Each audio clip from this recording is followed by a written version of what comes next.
మీరు క్రైస్తవులు, మీరు భారతీయులు కాదు, మీరు పొరుగు దేశం వాళ్ళు అని మాట్లాడుతున్నారు. According to the word of God, దేవుని బిడ్డలారా, ఎవడు నిజంగా భారతీయుడంటే ఎవడు భారత రాజ్యాంగానికి విధేయత చూపిస్తాడో వాడే భారతీయుడు. ఎవడు క్రైస్తవుడు అంటే ఎవడు దేవుని వాక్యానికి విధేయత చూపిస్తాడో వాడే క్రైస్తవుడు. ఇప్పుడు ఈ లోకములో గమనించండి, హిందువుల కుటుంబంలో పుట్టిన, క్రైస్తవుల కుటుంబంలో పుట్టిన నీ పుట్టుకతో నువ్వు భారతీయుడు కాలేవు.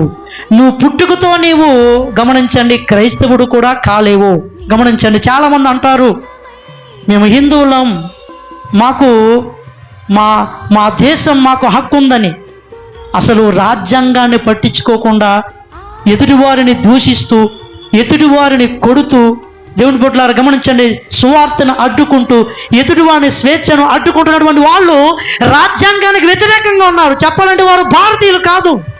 దేవుని బిడ్డ, ఎవడు రాజ్యాంగంలో వ్రాయబడిన ప్రతి మాటకు ఎవడైతే విధేయత చూపిస్తాడో వాడే భారతీయుడు. కాబట్టి దేవుని బిడ్డలారా గమనించండి, ఈరోజు అనేక మంది అజ్ఞానంలో ఉండి మాట్లాడుతున్నారు. కాబట్టి మనమందరము కూడా అట్టి వారిని లక్ష్య పెట్టవలసినటువంటి